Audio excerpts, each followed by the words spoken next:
কৰি আহিছোঁ তাৰ এটা ৰেচিপি আপোনালোকৰ লগত শ্বেয়াৰ কৰিম সেই ৰেচিপিটো আপোনালোকে চাই থাকিব আৰু ব্লগ জৰিয়তে ৰেচিপিসমূহ কেনেকুৱা লাগিছিল আপোনালোকে জনাব আৰু নতুন মাতৃসকলে ঘৰত আপোনালোকৰ শিশু 7 মাহৰ পৰা এই ৰেচিপিটো ৰেডি কৰি দিব পাৰে যিহেতু আমি চেৰেলেক্স বজাৰৰ পৰা প্ৰায়সকলে কিনি পেলাই ব্যৱহাৰ কৰোঁ কিন্তু আপোনালোকে ঘৰত বনোৱা চেৰেলেক্সটো দিয়াটো বেবীসকলৰ কাৰণে বেছি পুষ্টিদায়ক হ'ব আৰু সিহঁত খুবেই বেছি ইম্পৰ্টেণ্ট হ'ব সেইকাৰণে আপোনালোকেও এই ৰেচিপিটো ঘৰত ট্ৰাই কৰিব আৰু আপোনালোকে নিজেই গম পাব সেইকাৰণে আপোনালোকে চালি পেলাই একদম গুড়ি পাউডাৰ টাইপত কৰি পেলাই আপোনালোকে ষ্ট'ৰ কৰিব মই 15 দিনকৈ ষ্ট'ৰ কৰি ৰাখোঁ আপোনালোকে আজিৰ ব্লগটো মোৰ চাই থাকক আৰু ৰেচিপিসমূহ কেনেকুৱা পালে শ্বেয়াৰ কৰি দিব আৰু মোৰ চেনেলটো ছাবস্ক্ৰাইব কৰি দিব লাইক কমেণ্ট আৰু শ্বেয়াৰ কৰি দিব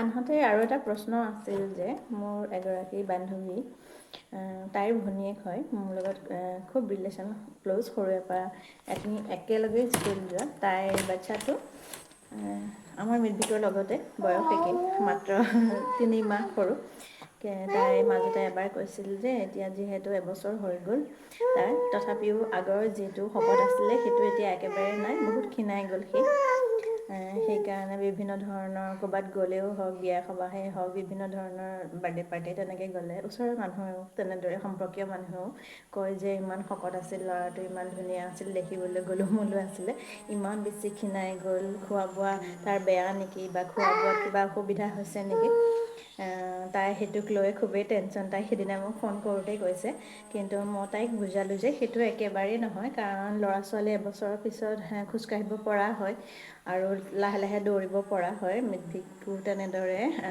সৰুতে খুবেই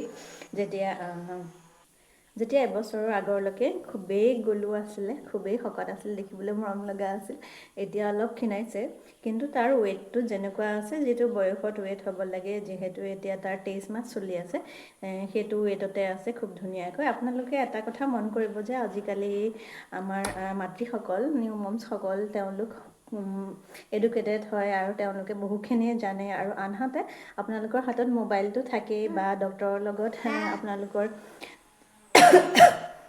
যিহেতু সম্পৰ্ক থাকেই বেবীসকলৰ ডক্টৰৰ লগত তেওঁলোকৰ লগতো কনচাল্ট কৰিলেও হ'ব বা আপোনালোকৰ গুগলত চাৰ্চ কৰিলেও গম পাব কোনটো বয়সৰ পৰা কোনটো বেবীসকলৰ কেনেকুৱা ধৰণৰ আপোনালোকে এজ ডিফাৰেঞ্চবিলাক আৰু আনহাতে ওজনবিলাক ৱেইটবিলাক কিদৰে আমি মেইনটেইন কৰি ৰাখিব পাৰোঁ ওজনটোৱে মেইন শকত ক্ষীণ লৈ কথা নাই ক্ষীণ হ'লেও একো নাই কিন্তু সিহঁতৰ ওজনটো যদি ঠিক হৈ থাকে একো ধৰণৰ প্ৰব্লেম নাই মাত্ৰ অসুখ বিসুখ হৈ নাথাকিলেই হ'ল চৰ্দি জ্বৰ এইবিলাক সাধাৰণ কথা ৱেডাৰ চেঞ্জ হয় ছিজনেল সেইটো থাকেই কিন্তু বিভিন্ন ধৰণৰ অসুখ বিসুখ নাথাকিলে একো অসুবিধা নাই আপোনালোকে সেইটোক লৈ চিন্তা কৰিব একেবাৰেই নালাগে নতুন মাতৃসকলে সেইটো বিভিন্ন ধৰণৰ প্ৰশ্ন আহেই সমাজত ক'ৰবাত গ'লে আপোনালোকে ময়ো সেইটো ফেচ কৰিছোঁ কিন্তু মই জানো যে মোৰ বেবী এতিয়া কিমানটো ৱেইটত থাকিব লাগে কিমানটো ওজন তাৰ বাঢ়িছে বা কমিছে সেইমতে খোৱা বোৱা চলি আছে আৰু যিহেতু খেলা ধূলা কৰিবই যিহেতু তাৰ মিডভিকৰেই হওক বা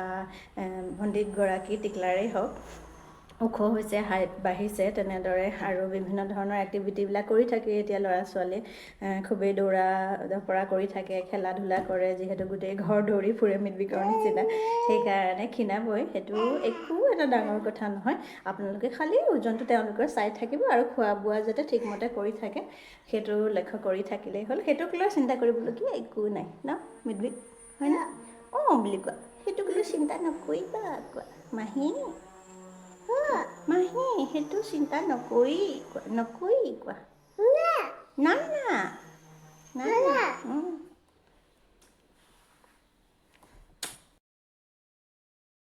ভাত বনোৱাৰ আগে আগে মই চাহ একাপ খাই লওঁ লাল চাহ একাপ তাৰ কাৰণে মই ঠাণ্ডা দিনত এটা পাউডাৰ ৰেডি কৰি থওঁ সেইটো হ'ল ক'লা তুলসীৰ পাত শুকুৱাই লৈ পেলাই তাত লং জালুক আদা শুকুৱাই লৈ পেলাই গুড়ি কৰি পেলাই এনেদৰে থৈ দিওঁ তাতে গুড়ো দিছিলোঁ গুড়ৰ পাউডাৰটো একেলগে মিক্সিত মাৰি একদম পাউডাৰ কৰি থৈ দিওঁ চাহৰ বনোৱাৰ সময়ত লাল চাহ বনোৱাৰ সময়ত অলপ অলপ দি লৈ খাওঁ সেইটোৱে মোক ঠাণ্ডা দিনখিনি চৰ্দি কাহ তেনেদৰে পৰা ৰক্ষা কৰাত বহুতখিনি সহায় কৰে সেইকাৰণে এইটো মই প্ৰায়ে খাওঁ আগৰে পৰাই আপোনালোকেও খাবচোন ঠাণ্ডা দিনখিনি তেনেদৰে লাল চাহৰ লগত অলপমান আধা চামুচ মানেই হওক অকণমান লৈ পেলাই তেনেদৰে দি পেলাই আপোনালোকে খাব পাৰে। আৰু তাত গুড় যিহেতু দিয়াই থাকে আপোনালোকে চেনি নিমিলাব। আৰু যিহেতু আজিকালি বহু মানুহে চেনি বাদেই দিছে, গুড়ৰ পাউডাৰটো বা গুড় দিও খাব পাৰে আপোনালোকে। মোৰ গুড়ৰ পাউডাৰটো মিডভিকৰ কাৰণে আনি থোৱা থাকে, সেইকাৰণে মই গুড়ৰ পাউডাৰে তেনেদৰে দি ব্যৱহাৰ কৰোঁ। আনহাতে যোৱাকালিৰ অলপমান প্ৰসাদ আছিলে, নেমু চেপি লৈ আলু দি পেলাই অলপমান আজি তৰকাৰী বনাম, যিহেতু দালি নবনাওঁ। ইফালে মিডভিকৰ কাৰণে দালি, মচুৰ দালি, মগু দালি, ৰহৰ দালি, চাউল তেনেদৰে চেৰেলেক্সৰ কাৰণে ৰেডি কৰি থওঁগৈ। অলপমান ৰ'দত দি আনিম এইখিনি। ইফালে মিডভিকৰ কাৰণে ৰেডি কৰি ল'লোঁ গাখীৰ, এতিয়া তাক গাখীৰ খাবলৈ দিওঁ বিস্কুটৰ লগত। আৰু লগতে এয়া অলপ সময় ৰ'দত দিয়াৰ পিছত 2 ঘণ্টামানৰ পিছতে মই ৰ'দৰ পৰা লৈ আহিলোঁ। খুব ধুনীয়াকৈ শুকালে, যিহেতু ৰ'দ বহুত বেছি কাঢ়া আছিলে এইকেইদিন, সেইকাৰণে মই ভাত বনোৱাৰ আগে এইখিনি ভাত বনাই থকাৰ সময়তে অলপমান শুকান কেৰাহীত ভাজি ল'ম। তুমি কি কৰিছা? কাজু খাইছা? কাজু খাইছা? কাজু নে আলমণ্ড হয় এইটো? আলমণ্ড কোৱা, আলমণ্ড কোৱা, আলমণ্ড কোৱা, আলু নহয় আলমণ্ড কোৱা।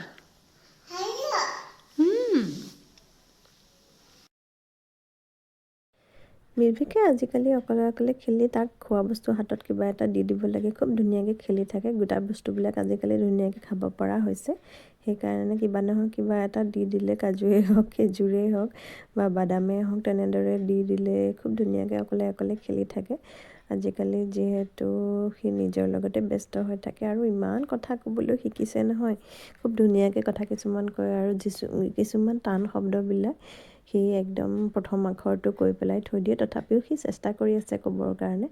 ইফালে মই এয়া অকণমান শুকান কেৰাহী এখনত গোটেই দালি আৰু চাউলখিনি আৰু অলপ ড্ৰাই ফ্ৰুটছ দিছোঁ, আলমণ্ড, কিচমিচ, আনহাতে বাদাম কেইটামান আৰু কাজু, আৰু ইফালে অলপমান খচখচ দিছোঁ। তেনেদৰে মিলাই পেলাই ড্ৰাই ফ্ৰুটছখিনি দি অলপমান ভাজি ল'ম শুকান কেৰাহী এখিনিত। এনেদৰে আপোনালোকে ভাজি পেলাই ষ্ট'ৰ কৰিব পাৰিব। আৰু আনহাতে আপোনালোকে মই কথা এটা ক'বলৈ পাহৰিছোঁ, তাত অকণমান ধুনীয়া স্মেল আহিবৰ কাৰণে ইলাচি এটা দিব পাৰে। আৰু লগত মই 2 চামুচ বা 3 চামুচ ডালিয়া দিছোঁ। ডালিয়াটো মই যিহেতু মিডভিকৰ কাৰণে পাউডাৰ কৰিয়ে থৈ দিওঁ, তেনেদৰে পাউডাৰে 2-3 চামুচ দিছোঁ। আপোনালোকে ডাইৰেক্ট ডালিয়াও বজাৰৰ পৰা আনি পেকেটৰ পৰা দিব পাৰে। এনেদৰে সকলোখিনি মিক্স কৰি লৈ পেলাই অলপমান ব্ৰাউন কালাৰ হোৱাকৈ মই ফ্ৰাই কৰি থৈ দিম। সন্ধিয়া সময়ত মই চেৰেলেক্সখিনি মিক্সাৰ গ্ৰাইণ্ডাৰত গ্ৰাইণ্ড কৰি ল'লোঁ।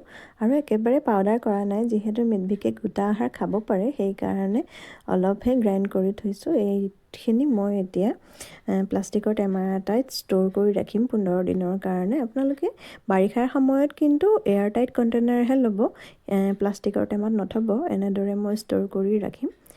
আজিৰ ব্লগটো কেনেকুৱা লাগিল আপোনালোকে জনাবচোন। লগতে আপোনালোকে এয়া বইল কৰি লৈ আপোনালোকৰ বেবীক যি মিঠা দিয়ে, ডেটছ পাউডাৰেই হওক বা গুড়ৰ লগত মিলাই গাখীৰৰ লগত তেনেদৰে খুৱাব পাৰিব। ধন্যবাদ বন্ধু।